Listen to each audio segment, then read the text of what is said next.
Oh, the power that I have over you. Let's welcome tonight's guest. He grew a beard so security guards at the mall wouldn't keep asking him where his mom is. Host of the Guy Benson Show, Guy Benson. She's got more spirit than a Ouija board. She probably doesn't even know what a Ouija board is. Political commentator Deborah Leah.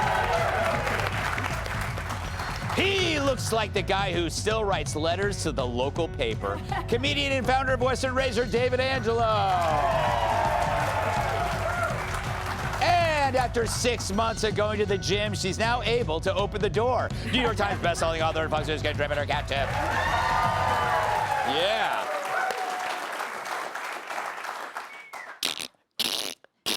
Okay, before we get to some news stories, let's do this. Greg's Leftovers. Yummy. It's Leftovers, where I read the jokes we didn't use this week, and as always, it's my first time reading them, so if they suck, we'll dress Joe Mackey up as a geisha and send him to Eric Swalwell.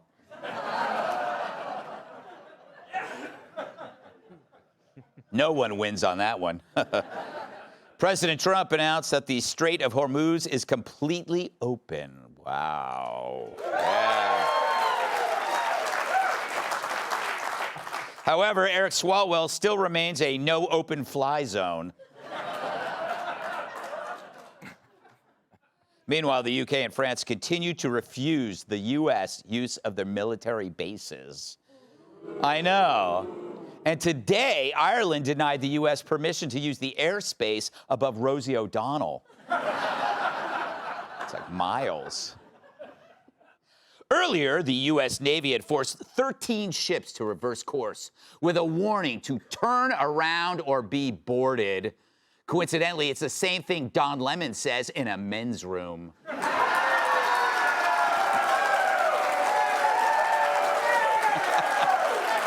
You bastards.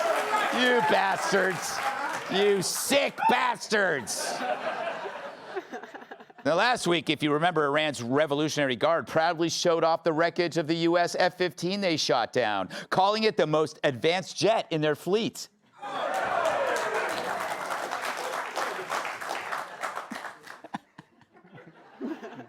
Well, it appears women are getting boob jobs from injectable filler made from donated cadaver fats. Hey, it's good to know Joe Biden will be in a better place. Yeah. In an interview, Star Wars actor Mark Hamill said of his Luke Skywalker character, if you want him to be gay, he is. Which explains why Chewbacca started waxing his ass. Just his ass, though. According to biologists, natural selection favors redheads. The news came as a shock to one redhead who's never been selected. A Chinese automaker has submitted a patent for an onboard toilet you can use while driving. Here's a look at the patent.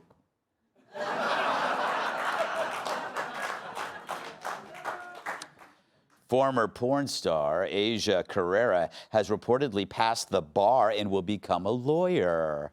But to avoid public scorn, she'll keep telling people she's a porn star.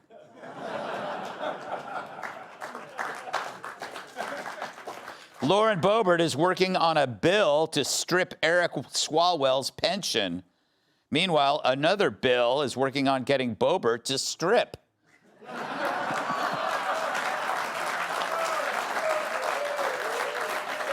They're beautiful. Festival goers at Coachella experienced a massive dust storm. It calmed down, though, once Jane Fonda closed her legs.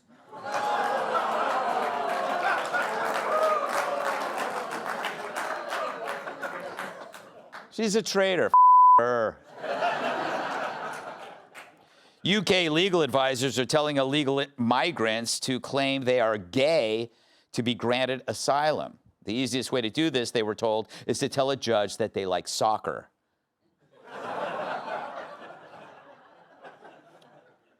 A massive asteroid slammed into the North Sea, triggering a 330-foot high tsunami. Oh, I'm sorry, actually, this guy just fell off a boat.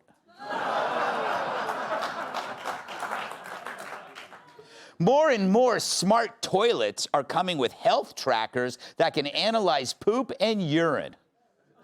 Big deal. I've been doing that for years with a camera in my guest bathroom.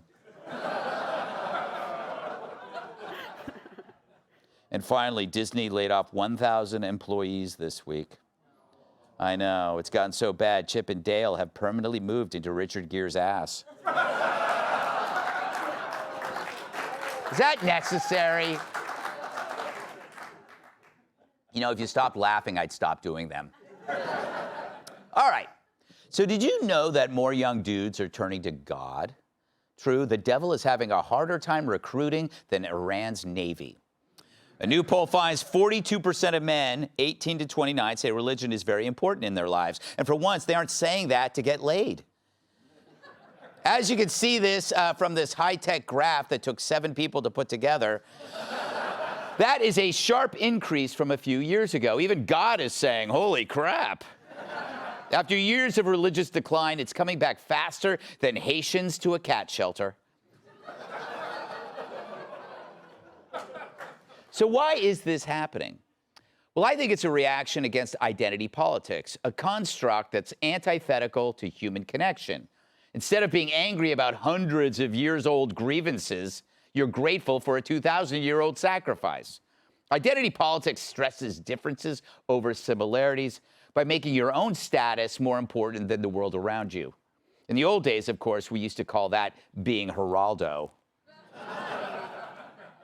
Of course, this precious recognition brings an ephemeral rush of attention, but afterward, you're left empty, anxious, and without purpose. It's a lot like how I feel after a lap dance. Identity politics is a failed operating system for navigating the outside world, which requires seeking commonalities. It erases a curiosity for the mysteries of the world, like why are we here, and how does Jesse Waters have a show? Did we displease you, Lord? So you replace inquisitiveness with arrogance, as the answer for everything resides in angrily saying who you say you are. And then you demand that we obey, which is even more absurd when you're a man making these demands while wearing a dress and a gold medal in women's swimming with a tampon string hanging out of your ass. So the world becomes a hierarchy of warring clans vying for supremacy. It's the Hunger Games for morons. With no sense of the real world, you annoy everyone and you end up alone. Just you, your cats, and your collection of ointments. But this religious resurgence is also a reaction to the worst year in modern times, 2020, which gave us COVID lockdowns, BLM, Antifa, the George Floyd hysteria, and of course, Joe Biden. Hell to survive, even I began pretending I was black. Yeah. No blackface there, trust me. We are still emerging from this fog of feeling, and those who bought into it now feel emptier than Hunter Biden's savings account. So it's only natural to look for help to navigate out of it. That's where religion comes in. It teaches you that your actions matter, that there's something bigger out there, and a higher purpose never comes by going along with the crowd. So maybe more young men are seeking a higher power, not because they're being pulled to the right, but because they're human. After all, hoping beats moping.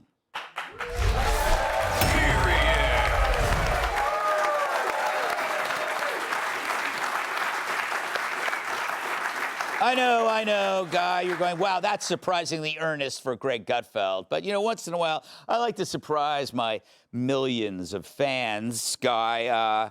So young men are... The church has taught you a lot about humility. That's for sure. You know, Guy, young men are seeking Jesus, and I don't mean the guys you meet at those Mexican restaurants. Why do you think this is? Well, I can imagine the president being asked about this and him saying something like, we love church, we frankly love more church, but it depends on church, not to name names, but rhymes with Pope. So I think this is great. I don't want to belittle what could be a real revival among a lot of Americans, younger Americans. I think that's healthy and good. I am a little worried that it's only the guys, though, because you need a balance in society. And if Sunday mornings roll around and the young men are going to church, and the young women are going to their church, which is like Soul Cycle and a No Kings protest, we might have a procreation problem for decades to come. This is interesting because I was thinking about this also, but I'm thinking, is it because there's a resurgence in men because the women kind of were already there? So you would see, because men, when I was growing up, dad stayed home, mom went to mass. And so maybe this is like something that, well, maybe the women got there before they did. Deborah, do you think it's also for guys to find normal chicks? 100%. That's what I was going to say. Religious institutions are probably the last institutions in our country where men are being told it's okay to be a man, it's okay to be manly, and the women that they meet there are probably real women too. So the environments have gotten very small for them, and man search for meaning. Every person in life is trying to find some purpose, and for the last couple of years, they've been told to be embarrassed about their identity, be embarrassed by who they are, all these identity politics. So I think it's a good sign. I think it's a resurgence, and hopefully we revive this nation because we know we're not birthing enough to keep it going. Yeah, I don't know.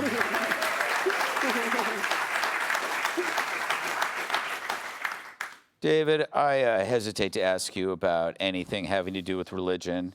I know how much you hate everything. New York, the government, life. Beards, you hate beards. Yeah, well, you know, Western razor. Enough with the shilling. You know, I'll just say my part in this is, you know, as a member of Gen Z. You know, what we're doing, Greg, is called salvation maxing. Okay? Nice. You know, just trying to get, you understand? And Jesus is, you know, obviously a great influencer, early 30s, he has abs. You know, I mean, it's a natural fit, so you can see why he's doing well with the community. Yeah. I like the fact that he never took pictures of his food. That's what I hate. What are you talking about? The Last Supper? You don't even know Jesus, Greg. You don't even know him. He's on TikTok. Kat, it seems to me that this is a healthy trend because it means that people are more likely to talk to other people and not stay in their house. And not their phones. Yeah. No offense, but the Gen Zs and the TikToks, I spend a lot of time thinking about that because you'll see they're doing these dances. They get out together with their friends and they just all stare into the phone together doing dances, and you wonder, like, you didn't just learn that. You have to spend time getting all the moves and how many takes are you doing, and it's like, go outside. Unless they're doing it together, though. Wait a minute. A lot of them, it's alone. I see like people take trips together, influencers go take trips together, and then each one is like in their separate hotel room by themselves, dancing into the phone. But I mean, COVID, that's all you could do during COVID, and a lot of these people, a lot of big life milestones happened during COVID. So when they were supposed to be socializing, all they had was their phone. So a lot of them are now drawn to their phone. Yeah, you know, I go back to 2020, Guy. I think we underestimate that year. Oh, yeah. For like all the awful things that happened at the same time, and that we're kind of just wandering out of it. One of my political theories is that the left is still stuck in 2020. Yes. And we've all moved on, and most of us feel like we'll never go back there. But the moment they have the chance to bring us back there, they will. Yes, exactly. If Kamala had won, she would make 2020 look like 2021? I don't know.